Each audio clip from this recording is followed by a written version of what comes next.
Welcome to another deep dive. We are going deep on Sword Art Online today. Kirito. Yeah. Kazuto Kirigaya. We have a lot of research, a lot of stuff to go over. A lot of articles, yeah. Yeah, a ton of articles and stuff that you sent over. Thanks for sending those. We're going to kind of, I guess our mission today is to kind of really get into the nitty gritty of, his whole story from being trapped, to becoming this legendary player and so much more. Absolutely, yeah.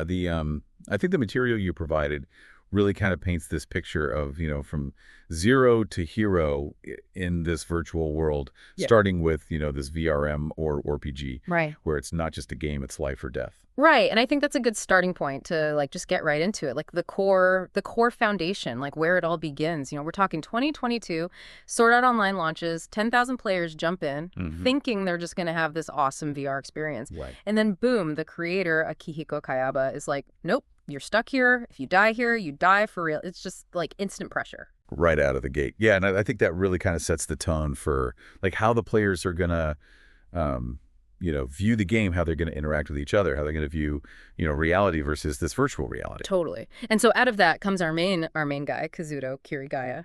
And quickly, like he becomes this legendary figure known as the Black Swordsman. Yeah. I think it's kind of interesting, like his online name, Kirito. It's literally just like his name, like meshed together, Kirigaya Kazuto, Kirito. Right. Not like, some crazy elaborate name. You know what I mean? Yeah, yeah. Like, I kind of like that. There's like a sort of groundedness to that, even though he's in this crazy world. It's almost like he's trying to hold on to his real life identity, even while like being immersed in this world. And it's just like a little piece of, his real life in there. Yeah. Yeah. Yeah. For sure. So let's talk a little bit about like the real person, right? Like behind the avatar, like Kazuto, like what's his life like outside the game? Because we know that really shaped who he became in the game. Yeah, absolutely. So we know he was born October 7, 2008. It's like these are important details. Well, and even though they seem like just kind of background, details,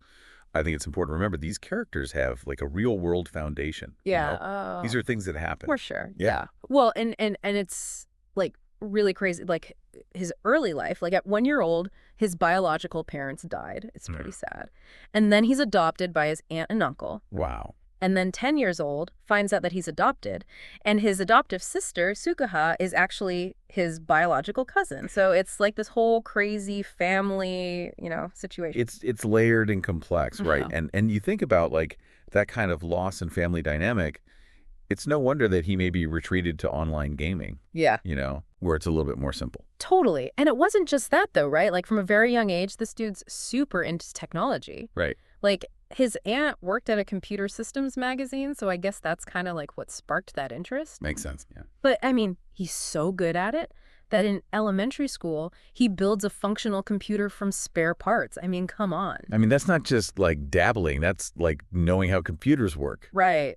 That's nuts. So, and I feel like that probably helped him in the game too, right? Like having that kind of intuition. Oh, for sure. Like understanding like systems and how things work, it's like second nature. Absolutely. There's also this interesting thing with his grandfather was really into kendo and wanted him to learn. Okay. And he actually does it for a couple years. Wow. But he ends up quitting to focus on computers, which like I guess didn't go over so well. And kind of like the burden of like carrying on the family tradition ended up falling on Suguha, his cousin sister. Interesting. You have to wonder though, like those couple years of kendo, did that like help him at all? Oh, for sure. I think so, yeah. With the swordsmanship? Yeah, even subconsciously. Totally. Even if it's just like, spatial awareness, like the way you move your body. Yeah. Muscle memory. Yeah, early. So, a little later on, he starts to kind of like get into mechatronics and even considered like brain implant technology. Wow. Like this is some deep stuff. I mean, this is a smart dude. Yeah, I mean, he's not just playing games. He's like interested in the science, the future of it all. Totally, yeah. Like how does this stuff work? What can we do with it? Like that's fascinating. Absolutely. So amidst all this, fighting, survival, technology, he has this like really surprising hobby. He likes to fish. Really? Yeah, in the game. Oh, in the game. Okay. In the game. Yeah, it's interesting.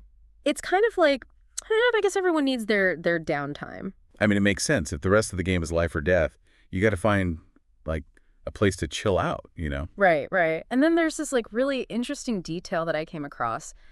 Like he has this thing where he like calculates like really mundane things, like the exact number of bites to finish a meal. What? Yeah, it's like okay, it's a little much maybe. It's, like, strangely specific. Yeah, Right. but also it's kind of like a little Yeah. bit of insight into his personality. Like, he's maybe a little, like, methodical, or I don't know. Yeah, he's very analytical, clearly. So, okay, so Sword Art Online launches. The death game begins. Kirito, he was a beta tester, so he's got this initial advantage. Okay. But he makes this choice to kind of go solo. Interesting. Yeah. And that actually leads to him being branded a beater, which like basically means, beta tester cheater. Oh, wow. Yeah. So, like, they think he has an unfair advantage. Right. And it's like, I don't know, it's kind of tough because it's like maybe he was just trying to like do his own thing. Yeah. Or maybe he felt like, being a beta tester, he had a responsibility to, like, help others. Right, right. Or maybe, he don't want to get too close to people. Who knows? Right. But despite all that, he still does make some really important connections. And right off the bat, he meets Klein, a new player, and he helps him out. Oh, okay. Yeah, so it's like he's not totally, heartless. Yeah. He's willing to, help someone out who's clearly in need. Right. But the big one, the relationship that kind of shapes everything is Asuna Yuki. Yeah. And, their bond is so strong, it literally leads to them getting married in the game. Wow. It's like, that's serious commitment right there. That says a lot about, their connection, their feelings for each other, the power of, like, human connection. Yeah, absolutely. Even this, like, crazy environment. Yeah, for sure. So then there's this really sad chapter, the story of the Moonlit Black Cats Guild. And, that whole thing is just really tragic and kind of reinforces, like, Kirito's fear of getting close to people. Right, because he lost people he cared about. Exactly, yeah. Yeah, so it makes sense. But then he meets Silica and Lisbeth and, slowly starts to kind of, like, come out of his shell a little bit more. That he's learning to trust again. Exactly, yeah. And then comes this huge, like, plot twist, right? Like, whoa.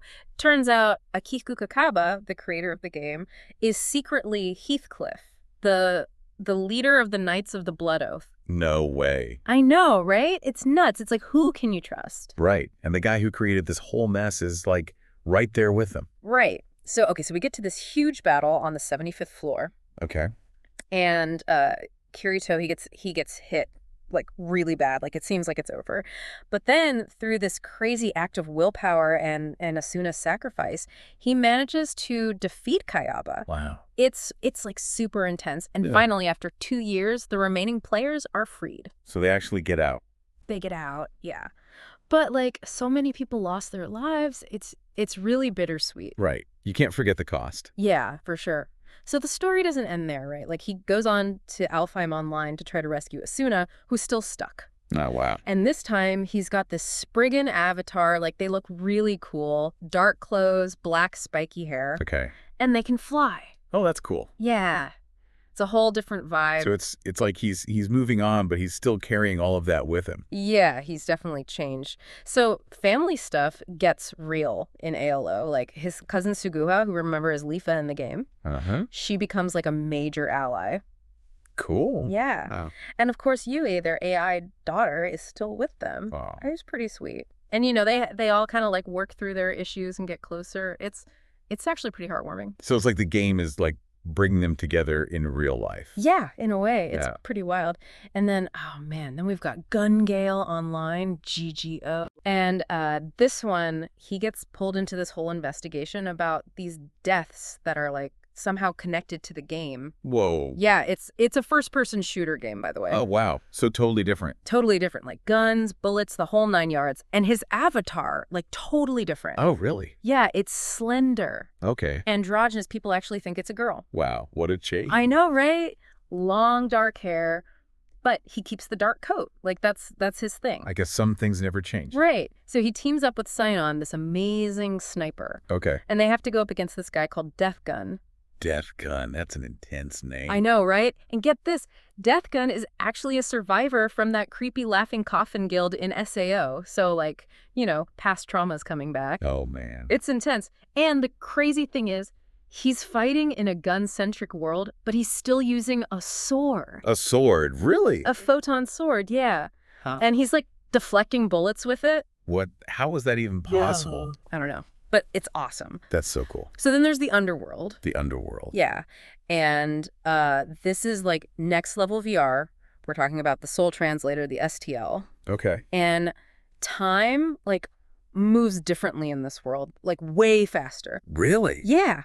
And when he first goes in, he doesn't even remember who he is. Oh, wow. So it's like a whole new life. Yeah. And he's like working as a valet at this Swordmaster Academy, right? Right. And he becomes friends with this guy, Yujiro. Okay. And they're trying to save their childhood friend Alice from these integrity knights.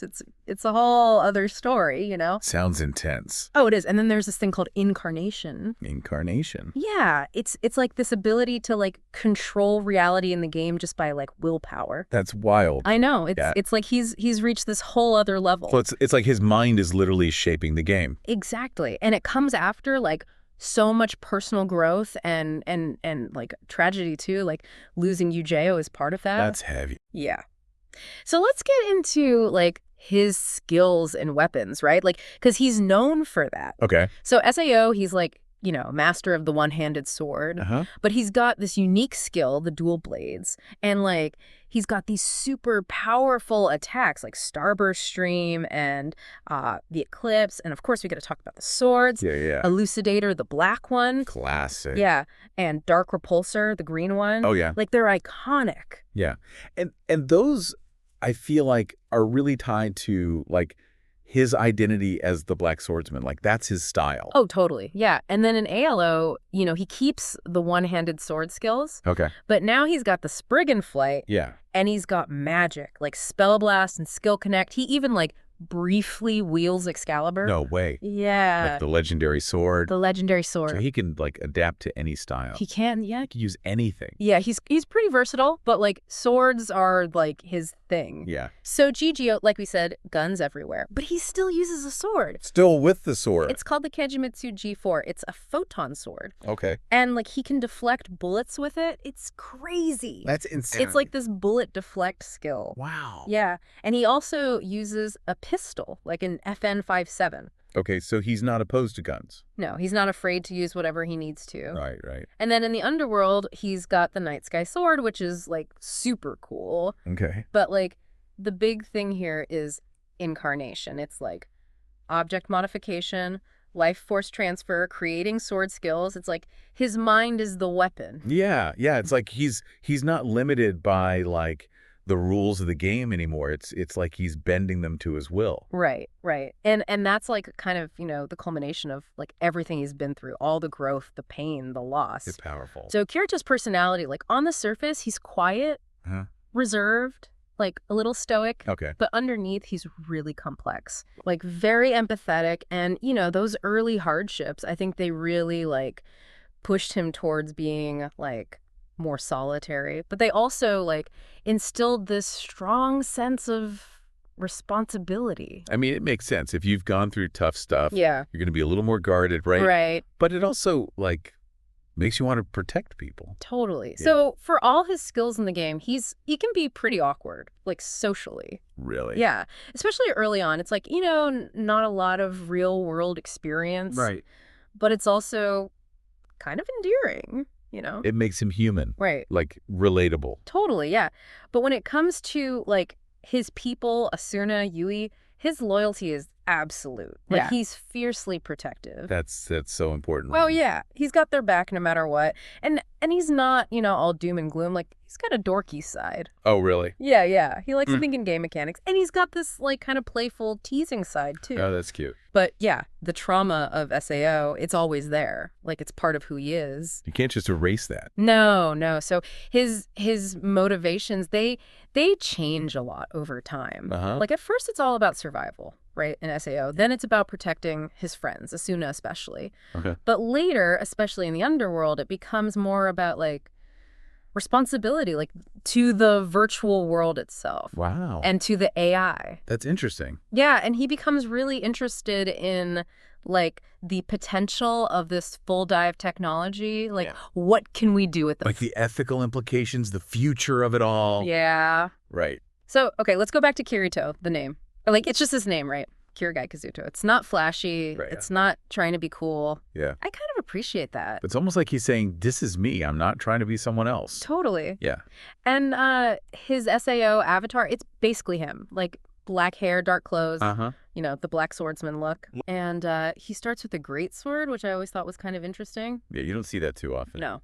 And then ALO, he's a Spriggan. But still, like, the dark clothes, the black hair, like, that's his visual, you know? Right. It's consistent. Yeah. It's recognizable. But then Jijio, whoa, total change. Slender, androgynous. Yeah, we talked about that. The long hair. People think he's a girl. Right. But he keeps the dark coat. That's his signature. It is, yeah. And then Underworld valet, but still with the black coat. Like, it's who he is. It's like his armor. Totally. So, okay, some fun facts. Okay, I like fun facts. His English voice actor is Bryce Peppenbrook. You know him. I do. He's Eren Yeager in Attack on Titan, Rin Okumura in Blue Exorcist. It's like a lot of big names. That's cool. Yeah, it's pretty cool. And in real life, he lives in Kawago Ghost City. Oh, wow. Yeah. And remember how he built that computer in elementary school? That's how he saved Yui's AI. Oh, Pretty awesome. Oh, and he won Best Male Character in the Kono light novel Gasugoi Awards. wow. 2 years in a row. He's popular. He's very popular. So, okay, here's some quirky stuff. Sometimes he uses windows instead of doors. Really? Yeah, it's like a thing. And his favorite in-game skill is fishing. Oh, yeah, we talked about that. Yeah. And he loves brown stewed chicken with mushrooms. As soon as influence. Totally, yeah. But he used to hate spring onions. Interesting. And get this, he tried to use 3 swords at once. What? Didn't work. I can imagine. Yeah. And he has this weird habit of, like, poking sleeping girls on the cheek. That's a little strange. It is a little strange, yeah. Yeah. But, you know, he's Kirito. Okay, so big reveal. Okay. His birth name was Narisaka Kazuto. Oh, wow. His biological parents were Yukito and Ai Narisaka. They died when he was a baby. So Kirigaya is his adopted family. It's kind of sad. Yeah. But it explains a lot. It does. Oh, and last one. This is funny. Okay. So when they were designing his Jijou avatar... They thought about giving him breasts? What? Yeah, to avoid, like, confusion about his gender. That's hilarious. I know, right? They didn't end up doing it. Okay. But, like, can you imagine? That would have been wild. So Kirito, like, he's a hero, right? Yeah. From this normal kid thrown into this death game to this legend across, like, all these virtual worlds. He freed the players from SAO. He saved Asuna over and over. He's a big part of the Underworld. He's a, like, classic, like, hero figure. Yeah. You know, Yeah. overcoming adversity, fighting for what's right. Yeah. I mean, he's been called, like, a Mary Sue sometimes. Really? Yeah, or like a generic isekai protagonist. Yeah, I could see that. But, like, he's so popular. There's a reason for that. Like, Yeah. his skills, his loyalty, his love for Asuna, like, people connect with that. It's like his flaws, his vulnerabilities. Yeah, for sure. And you can't deny, like, he's a big part of, like, the whole isekai genre. Yeah. Like, he set the stage for a lot of the stuff we see today. Absolutely. And, like, his story really makes you think about, like, VR, you know? Like, the good and the bad. The potential, the dangers. Yeah. So I guess the question is, like, with all these crazy virtual experiences that he's had, what does that tell us about, like, where we're going with technology? Like, what are the ethics of it all? What's the future going to be like? I mean, it's kind of mind-blowing when you think about it. Yeah. And it makes you wonder, like, as these lines get blurrier between the virtual and the real, like, what are the implications for us? Right. Anyway, those are some things to think about. Thanks for joining us for another deep dive. Yeah, this was fun.